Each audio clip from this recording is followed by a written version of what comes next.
Asalaamu calaykum waraxmatullaahi wabarakaatu.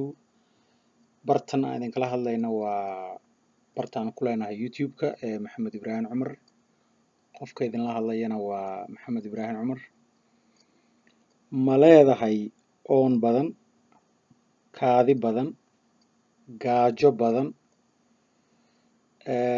miisaankaaga oo dhaqso hoos ugu dhacay, daal badan, carab badan, xanaaq badan? Haddii intaaba aad isku aragto ama aad leedahay, waxaad ogaataa noocaas waa calaamadaha lagu garto qofka macaanka qaba ama diabetiga cudurka loo yaqaano qaba.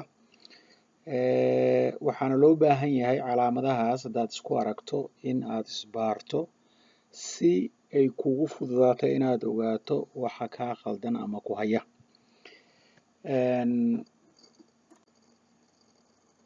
Waxaa jira laba nooc oo macaanka ah ama sokorowga cudurka loo yaqaano uu yahay type 1 iyo type 2 baa loo yaqaanaa ama la dhahaa.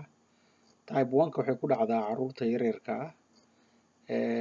Micnaheeduna waxaa weeye insulinka ama hormoonka la yiraahdo insulinka ee qofka cuntada intuu qaado selka geliya ama maxaa la dhahaa cuntada selka geliya ayaa ku yar. Marka insulinka ku yar waa lack of insulin ma jiro ilmaha yararka marka lagu sheegayo diabetiga. Ta labaad ee ah type 2 diabetes way ka duwan tahay. Iyadu waxaa weeye insulinkii baa wuxuu noqday ama hormoonkii loogu talagalay inay sokortii qaado ay geliso jirka kala geliso ayaa inactive ah ama aan shaqaynayn ama aan fiicnayn shaqadiisa.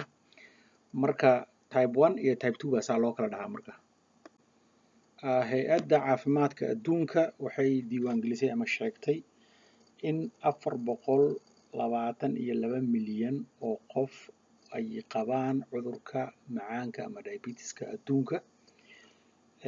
Waxaana aad ugu fara badan yahay wadamada dhaqaalahooda hooseeya iyo kuwa dhaqaalahoodu uu dhexdhexaadka yahay. Marka haddaad isku aragto marka calaamadihii aan kor kusoo sheegnay gaajada badan, oonka badan, kaadida badan ahaa, calaamadaha noocaas oo kale ah haddii aad isugu aragtay waxaa lagaaga baahan yahay inaad dhakhtar ka tagto oo dhahdo ha liiga baaro diabetes ama macaanka. Waxaa kaloo jira in dadka qaar ay garan karaan in markii ay cunto cunaan oo kale uu madaxa xanuuno. Marka annagu haddaan Soomaali nahayna waad ogtihiin canjeero iyo shaah iyo jabaati iyo waxyaalo bur laga sameeyaa dadku ay ku quraacdaan ama cunaan. Marka tusaale ahaan haddii adoo markaad quraacato ama cuntadii aad cunto subaxii oo kale ama qadada aad cunto oo kale haddaad dareento isla markiiba madax xanuun iyo inaad uneasy tahay, calaamadahaasna waad ku garan kartaa in aad cudurkaas uu kugu soo fool leeyahay ama aad qabto.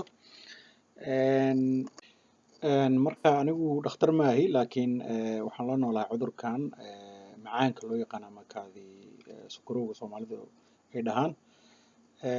Marka wixii aan soo tajriibeeyey aan baaray ama research gareeyey baan idinla wadaagayaa. Marka waxaad u fahamtaan the best ama qaabka ugu muhiimsan ee oola dhiil garan karto cudurkan haddiiba lagugu sheego, walow aan videoyada kaga hadli doono dadka la nool ee qaba diabetiska ama macaanka.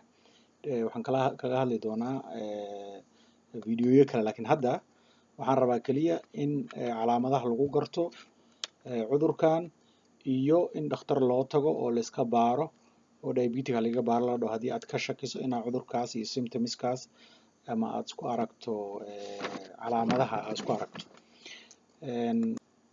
Marka Soomaaliyay waa idin salaamayaa. Waxaan rabaa haddii Ilaah yiraahdo videoyadana hala daawado, channelkana subscribe hana loogu sameeyo si aan isku xog weydaarsano ama aan isu informationka aan u kala qaybsano.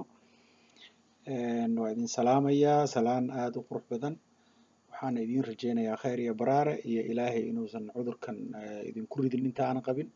Inta qabtana waxaan u sheegi lahaa in ay tahay wax lala tacaali karo oo lala noolaan karo, liskana daaweyn karo. In fact hadda waxaa soo baxay dad fara badan ama dhakhaatiir fara badan oo sheegaya inay tahay wax loo yaqaano carbohydrate toxicity ama qofka oo dhibaysa cuntooyinka carbohydrate-ka ah.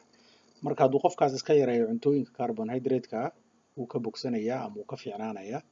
haddii uu lifestyle-kii carbohydrate-ka usii watana cudurka wuu kusii badanaya. Marka waad mahadsantihiin, allah yabaarak fiik, waana soo wada xiriireynaa, barnaamijyo aad u fiicanna waan soo wadaa. marka khayr badan ayaan idin rajeynayaa. Asalaamu calaykum waraxmatullahi wabarakaatu.